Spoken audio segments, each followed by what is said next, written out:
Start with the name of Allah who is Rahman and Rahim. Assalamu alaikum dear viewers. I am Shabana Behram. तव्हांजे पंहिंजे channel Shabana नवाज़ official YouTube channel ते तव्हां सां मुखातिब आहियां। असां पढ़ी रहिया आहियूं क्लास 9 जी केमिस्ट्री जंहिंजो चैप्टर नंबर 1 स्टार्ट आहे। चैप्टर नंबर 1 आहे फंडामेंटल्स ऑफ केमिस्ट्री जंहिंजो टॉपिक अॼु असां पढ़ंदासीं मोल एंड एवोगाड्रोस नंबर। असां अॻु में ई पढ़ियो था are substances are made up of atoms molecules और फार्मूला यूनिट। हर सब्सटेंस एटम मॉलिक्यूल या फार्मूला यूनिट सां ठहियल आहे। हाणे ही एटम आहे, एटम जो मास असांजो छा आहे, एटॉमिक मास आहे। मॉलिक्यूल जो मास मॉलिक्यूलर मास आहे ऐं फार्मूला यूनिट जो मास फार्मूला मास आहे। हिन सभु सब्सटेंसिस के जेतिरा बि एटम्स आहिनि, यूनिट्स आहिनि या फार्मूला यूनिट आहिनि, हिन खे असां छा कंदा आहियूं, एक्सप्रेस कंदा आहियूं एटॉमिक मास यूनिट में।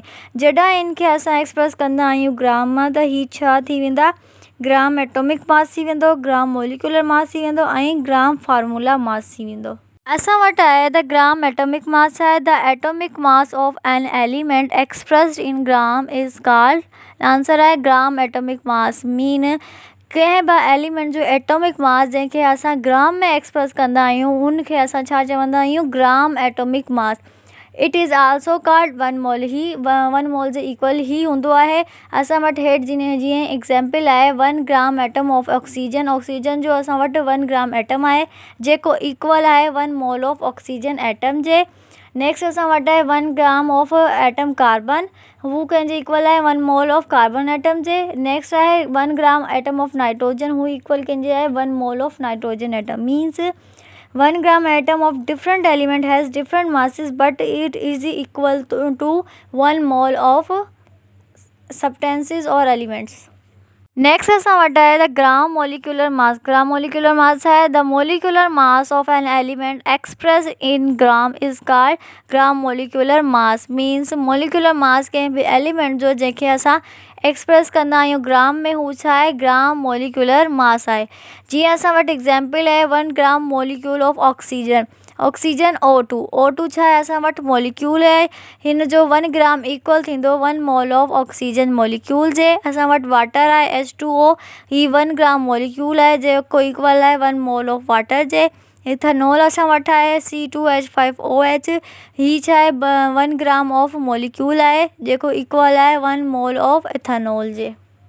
Gram formula mass. The formula mass of an ionic compound express in gram is called gram formula mass. Means जेका आयोनिक कंपाउंड जा फार्मूला मास हूंदा आहिनि हुनखे असां अगरि ग्राम्स में एक्सप्रेस कंदासीं त हिन जो नालो छा थींदो, gram formula mass. 1 gram formula of sodium chloride equal आहे 1 mole of sodium chloride J. 1 gram of formula mass calcium carbonate आहे, ही कंहिंजे इक्वल आहे 1 मोल ऑफ कैल्शियम कार्बोनेट जे। असां वटि आहे mole. The atomic mass molecular mass and formula mass of substance expressed in gram is known as mole. Means atomic mass आहे या molecular mass आहे या फार्मूला मास आहे कंहिं बि सब्सटेंस जो, हिनखे असां ग्राम में एक्सप्रेस कंदासीं, हिनखे असां छा चवंदासीं, मोल। A mole is defined as the amount of substances containing equal to the Na। हिकु मोल खे असां डिफाइन कंदा आहियूं कि अमाउंट ऑफ सब्सटेंस कहिड़ी आहे, Na मीन्स असां वटि आहे एवोगाड्रो जंहिंजी असां वटि अमाउंट छा आहे 6.02 मल्टीप्लाई 10⁻23। असां वटि आहे the gram atomic mass and AMU। AMU छा आहे, एटॉमिक मास ऑफ यूनिट। हाणे असां वटि हिकु साइड ते छा आहे, ग्राम एटॉमिक मास कार्बन जो छा आहे 12 ग्राम आहे ऐं atomic mass of carbon atom जो केतिरो आहे, AMU 12 आहे। Means gram atomic mass carbon जो 1 mole of carbon atom J equal आहे या atomic mass of carbon equal आहे 1 mole of carbon atom. Means ॿई शयूं इक्वल सेम थींदियूं आहिनि। नेक्स्ट असां वटि आहे the relationship between mole and mass can be expressed in. असां फाइंड कंदा आहियूं नंबर ऑफ मोल्स ऐं मास ऑफ सब्सटेंसिस, जंहिंजो फार्मूलो छा आहे, नंबर ऑफ मोल जो फार्मूलो आहे given mass of a substance divided by molar mass of the substance. Given mass कहिड़ो, जेको असांखे मिलियल हूंदो, ऐं molar mass means molecular mass जेको कंहिं बि मोलिक्यूल जो या एटम या एलिमेंट जो मास हूंदो। नेक्स्ट असां हाणे इन जी एग्जाम्पल भी ॾिसूं था मोल जी, नंबर ऑफ मोल फाइंड करण जी। जीअं असां वटि गिवन मास आहे सोडियम जो 40 ग्राम ऐं हिन जो मोलिकुलर मास आहे 23। 40 ग्राम खे 23 सां असां डिवाइड कंदासीं, असां वटि छा अची वेंदा, नंबर ऑफ मोल्स।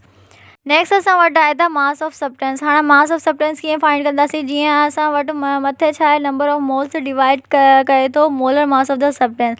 हाणे number of moles molar mass of substance सां मल्टीप्लाई कंदो त असां वटि छा अची वेंदो, मास ऑफ सब्सटेंसिस। नेक्स्ट आहे the how to calculate moles. Moles कीअं फाइंड कंदासीं, calculate the number of moles in 40 gram of sodium. Sodium जा मोल्स फाइंड कंदासीं 40 ग्राम में। फार्मूला असां वटि आहे, formula of moles equal to given mass of a substance divided by molar mass of substance. Given mass असां वटि कहिड़ो आहे, 40 आहे ऐं मोलिकुलर मास असांजो सब्सटेंस जो छा आहे, 23 आहे। 40 खे 23 खां डिवाइड कंदासीं, असां वटि आंसर ईंदो 1.73 मोल्स ऑफ सोडियम। असांजो टॉपिक आहे त एवोगाड्रो। एवोगाड्रो छा आहे, it is collection of 6.02 multiply 10 inverse 23 particles which is use for the finding atoms, molecule और formula unit in any substances. ही कलेक्शन कंहिंजो आहे 6.02 मल्टीप्लाई 10 इनवर्स 23 पार्टिकल्स जो, जेको असां यूज़ करे एटम, मोलिक्यूल्स ऐं फार्मूला यूनिट के सब्सटेंस में फाइंड करे सघूं था।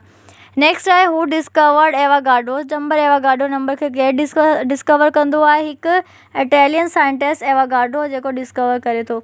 नेक्स्ट आहे symbol of Avogadro. Avogadro number जो सिंबल छा आहे, Na।